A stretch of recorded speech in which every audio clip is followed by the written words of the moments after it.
What's up, everybody? Happy Tuesday. Hope all you're having a great day so far today. So quick update. So I did my little time at work last night. I went in probably like around 7 o'clock, like I normally do. I was in that bitch for about maybe 4 hours, cause soon as that snow started coming down and started covering that ground, and I seen that it was covering, I said, nope, it's time to go. I said, it's time to go. I put in my time. Let's go. I said, freak that. Took my ass right on home. Because even before I left, I had to deal with some nonsense up in there. I said, no, let me go. I ain't feel bad about it. I ain't nothing. I said, let me get the hell on. Because I am not about to get caught up in this. It wasn't horrible, though, because looking at the aftermath of it today, it wasn't, like, crazy. Like, it wasn't crazy. Like, most of the neighbors shoveled a lot of it out, so it's not too bad out there today. But I just wasn't getting caught up in there. Like, I ain't wanted to get to the point where no cars were on the road, because most cars weren't really on the road like that last night. So I was like, nope, let me go. But all's well ends well. So getting into this episode of GH, Dante got the warrant. It's a wrap. Jordan handed him the search warrant to search Windermere, and she was like, she wanted to go to the hospital to talk to Austin or whatever, because she wanted to know why he was at Windermere that night. I'm like, what? Can a grown man not go see a grown lady? I'm just saying, like, first it was Felicia, then it was Mac, now Jordan. All of them are wondering why he was there. I'm like, why is water wet? I'm just saying, like, they're grown. And that's his patient, number one. Number two, they're cool. They're friends. You know what I'm saying? Like, is it that unusual for a doctor to go see his patient, for a friend to go see another friend, even if it's late? Is it that unusual? I chalk that up to them and their cop senses, because I think cops are just naturally suspicious of most people. And I think that was just their spidey senses tingling, that something just wasn't right to them. You know what I'm saying about the whole thing? I think that's primarily what it was, or what it could be, because I'm just like, what is so damn suspicious about that? You know what I mean? Like, even though they don't know the full scope, but I think once they find out the full scope, it'll start making sense as to why Austin was there. But for them not knowing the real reason he was there, it's like, why are y'all so suspicious by this, though? I mean, it's just, okay. You know what I mean? You're that suspicious. So Austin and Ava were at Windermere, and she pretty much told Austin, she said, listen, I understand if you want to leave and leave me to this mess and you go back to the hospital or whatever. She was like, I get it. But he was like, nah, I'm here. Let's get this body out the way. Let's move this shit. So they get a knock at the door. Of course, it's too late now, because Dante's there with his warrant and his officers. They came there to search. And, he want to search the premises again and stuff like that. Because Ava was trying to cover it up, talking about, oh, Heather, she's in jail and Ryan is in the morgue, so is there really a need to search the premises again? And he was like, yeah, because we got new information that Nicholas held Esme captive here. And Ava was putting on a show. Like, she was trying to go for her Oscar. She was like acting all shocked. Oh my God. Oh, trying to act all shocked and what. I'm like, Ava, ain't nobody buying your shit. So she slipped up and was like, Esme ain't no saint, but nobody deserves to be, held prisoner in the tower or something like that. Held in the tower. I said, damn, Ava, you fucked up. Why you say? And Dante looked at her. He was like, I didn't say nothing about the tower. I said, damn. I said, Ava, you need to learn how to listen more and speak less, baby girl, because you're about to put yourself in handcuffs and go sit in a jail cell with Heather Weber in a minute if you keep flapping that yap. I'm like, you better be quiet. You about to put yourself in prison in a minute. Shut the hell up. Like, sitting there slipping up. But I will give her credit, because she had a good cover up for that shit. She recovered from that real quick. And she was like, Nicholas sealed off the North Tower or whatever. Like, nobody could go there, not even the staff. So she was like, naturally, I just assumed that's where he held Esme. I said, that was a good ass cover. I said, go ahead, Ava. That's what I'm talking about. Think quick on your feet. And that she did. But I'm like, I don't know if the damage was already done when you slipped up and said the tower. But it was a nice, comeback, though. It was a nice cover story. Kudos to you. Because I'm like, your ass was about to be up and sing real quick. Running that mouth. I'm like, you need to learn how to be quiet. Like, shut that mouth sometime. Damn, like, people don't understand. Your mouth could get you in trouble. I'm just saying, like, you gotta watch your words. Like, just be quiet. Let him do the talking. You just do the listening. Because sometimes when you do too much talking, you slip the fuck up and you say some shit you shouldn't have. I'm just saying, start listening more. So he was like, I'm just searching again just in case, we come up on something that we didn't see the first time. So now her and Austin are nervous at this point. So Dante, called him to the tack room and whatnot. Because at that point, Ava was ready to run. Ava was ready to grab Avery and get the hell out of the country because she knew. She said, damn, we in trouble now. We might as well go. But Dante had called them back to the tack room or whatever, and he wanted to know what was behind that door. He wanted to know what was behind that locked door and if Ava had a key. She was like, nah, I don't have a key. So he got the crowbar. I said, oh, my Lord. I said, oh, my God. I don't think Nicholas is in there, though. I don't think Nick is in there. I think somebody got that body the fuck up out of there and locked that door back up. That's what I think happened. I definitely feel like somebody got him out of there, or he maybe regained consciousness somehow and got himself out of there maybe. Who knows? But I don't think nobody gonna be in there. So anyway, moving on from that, Jordan went by the hospital or whatever to go see Austin, but Portia told her that he checked himself out. Checked himself out against her orders, of course. So Portia was like, I want to talk to you or whatever, and she apologized to Jordan and whatnot because she felt like Jordan was right all along, that she should have came clean. She should have told the truth or whatever, what happened back then and stuff like that. Calling herself a coward and whatever. And I agree, she was a coward. And I'm glad that she finally owned up to it and admitted that her keeping that secret wasn't for Trina, wasn't for Curtis, wasn't for Taggart. It wasn't to spare anybody's feelings. It was literally to protect herself. You know what I'm saying? She didn't want that to come out for her own self. You know what I mean? Because she knew she couldn't take the backlash that came with that secret coming out. She knew it.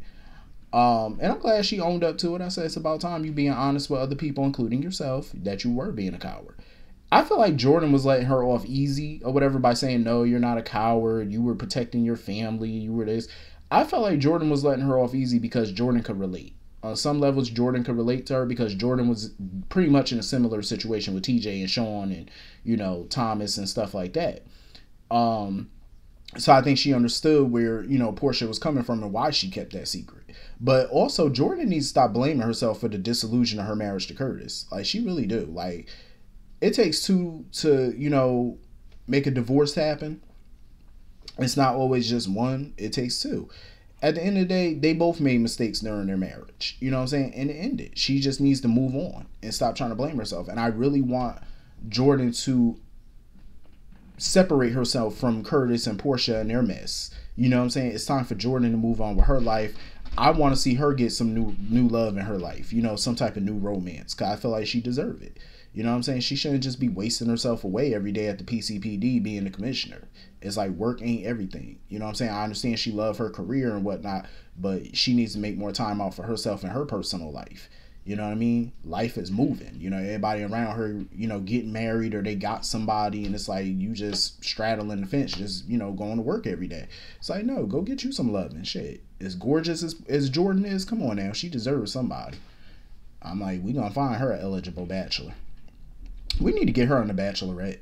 I'm just saying, like, wouldn't that be some shit? If they did something like that, I would love it. They need to bring back, what they call that back in the day? They need to bring back speed dating. Speed dating looked like so much fun. I know they get some weirdos on that shit, but that looked fun. I always wanted to do speed dating.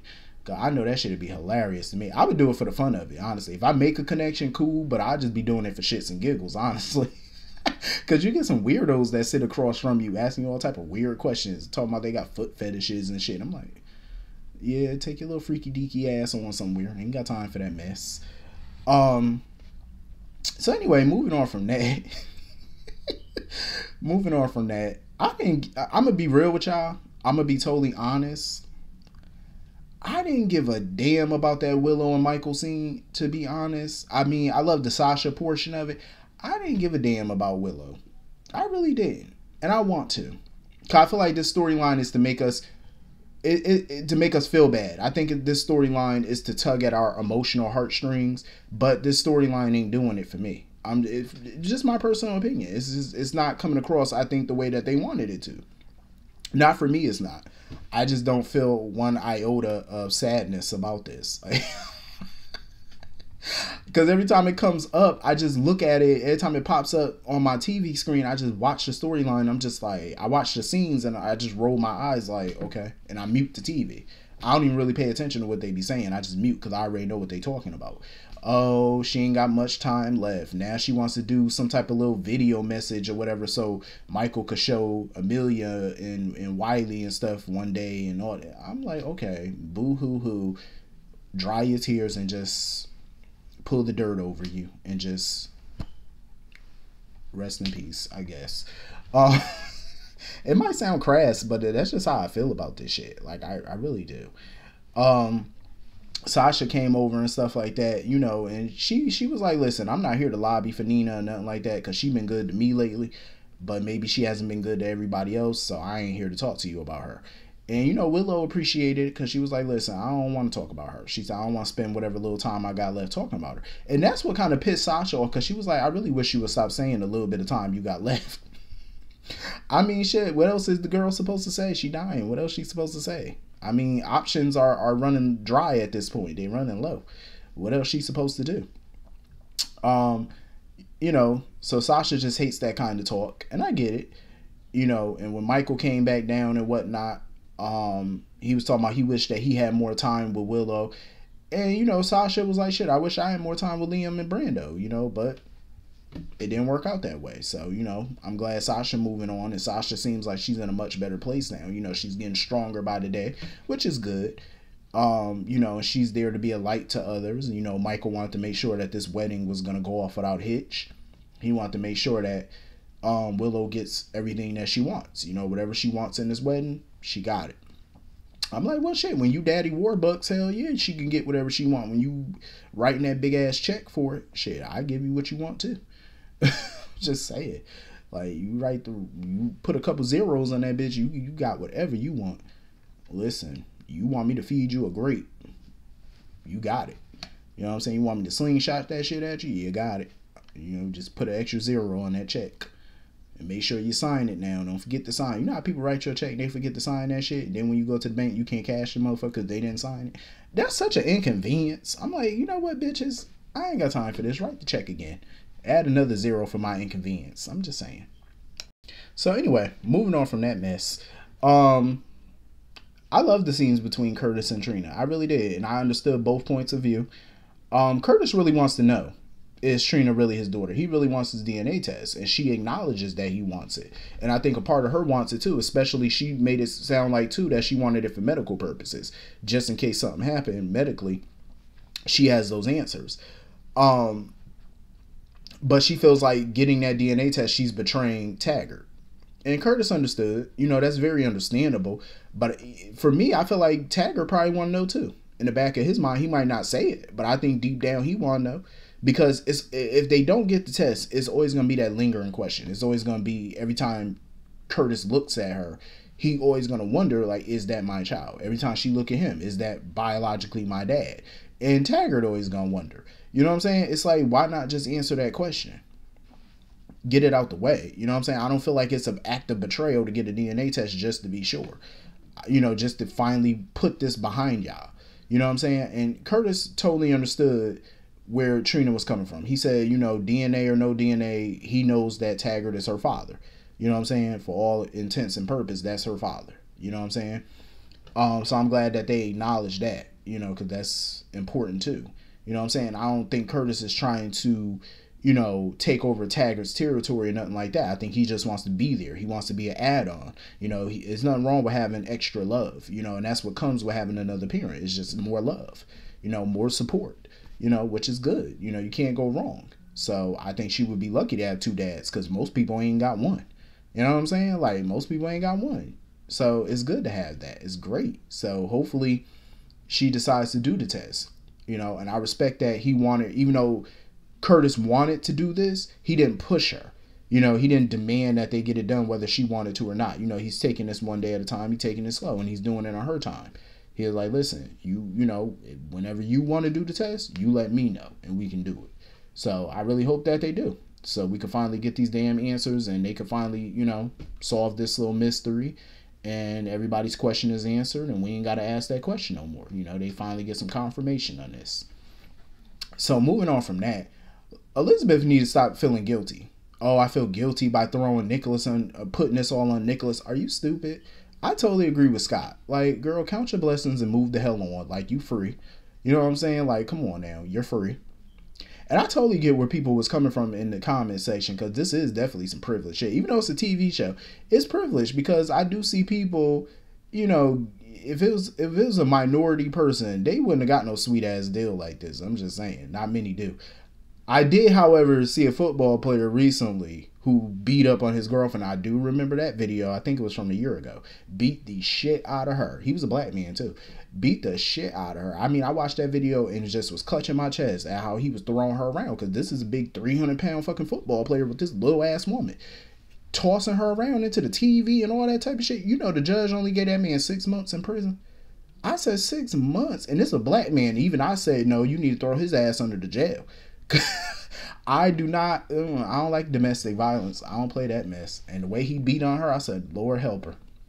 6 months ain't enough. I hope she get a long-term restraining order and get the hell out of the country or something. Get away from that man. Because the way he beat her down in front of their child, in front of a child, it's bad enough to just do it. But in front of a kid, I was like, oh my God. You know how traumatizing that is? Thank God, and I say this, thank God that the child is like not, small enough to where they're not going to remember this, hopefully, because I think they're small enough to where the child wouldn't remember. And that's a good thing, because I'm like, Lord knows you don't want that in your mental Rolodex for the rest of your life. That's so traumatizing. I was traumatized just watching this shit, and I'm grown. You know what I'm saying? It was just, wow, 6 months. I feel like he should have got some years, some good years. But needless to say, but yeah, I mean, Elizabeth need to be counting her lucky stars. You got off easy on this one. You know what I'm saying? Most people wouldn't have. They wouldn't have gotten off so nice. But she did. So I wouldn't feel bad about throwing Nicholas under the bus. Fuck that. It's better him than you. Because I agree with Scott. What do you think Nicholas would have done? You think he would have thrown Elizabeth to the wolves to save his own hide? Of course he would have. This current iteration of Nicholas? Hell yes. Back in the day, Nicholas, I wouldn't think so. But now, yeah. The man became volatile and unpredictable. Ain't no telling what he would have done. Shit, he's sitting over here hiring goons to put hits out on women. What the hell you think he gonna do to you, friend or not? That man didn't care. Nicholas, towards the latter years of his life, was all about Nicholas. He didn't give a damn. Please, he didn't give a shit who you was. So she need to be happy about this. Obrecht, on the other hand, ain't happy. Because she coming for people's head now, because she pissed, because she was like, the person who held Esme captive, she felt like that took time away from finding a real killer, and she pissed off about that when she said, I want to get him a piece of my mind. I said, Liz, you better run. You better run. I'm just saying, you better run. Haul ass. Cause I did see the promo where she slapped the shit out of Elizabeth. I was like, oh shit. Obrecht not playing. Because she was adamant. She wanted to know what was taking Scott so long. And she wanted to know, like, what the client did and all that type of stuff. Like, she wanted to know. She was asking all types of questions because she knew Scott was keeping something from her. So he told her that, Nicholas held Esme captive and Liz helped him. And of course, it ain't take her long to make a beeline for Elizabeth and confront her little ass. I'm like, Liz, you better run or at least duck. Put up a block or something, do a little spin move or something. Yeah, defend yourself now. Defend yourself. Because you don't want Obrecht for an enemy. I'm just saying, that's not a good look. But I do think it was nice of Nina, though, to try to do a campaign in Crimson and stuff like that to get more donors out there, to not just donate to Willow, but to also spread awareness and donate to other people who are going through similar things and stuff and need a bone marrow donor and stuff. I thought that was nice of her. You know what I'm saying? It's a good way to use her platform, because Crimson is such a huge platform, and I like that she's bringing awareness. You know what I'm saying? Not just to her daughter, but to everybody out there that's in need. I think that was a beautiful thing. So I'm not even gonna dump on Nina for it. You know, some might say she did it for a selfish purpose, but she still did it. You know what I'm saying? And like I said, it wasn't just for her daughters. Bring awareness to everybody who in need. So I liked it. You know, I felt like that was a dope thing for her to do. And of course, she was happy as shit that to find out that Obrecht got tested and whatever, because that's pretty much why Obrecht at the hospital. She's waiting on the results. So hopefully she a match or something so we can end this dumbass storyline. Somebody need to be a match, because if the next test come back negative or whatever, y'all just need to kill her ass off and let's call it a day. I'm just saying, cause I'm ready for this story to be over. It's been going on way too long. Let's move that shit along and shut it down. So anyway, that was pretty much the whole episode. Hit the comment section. Let me know what y'all all thought, and I will see you all later. Have a great day. Peace.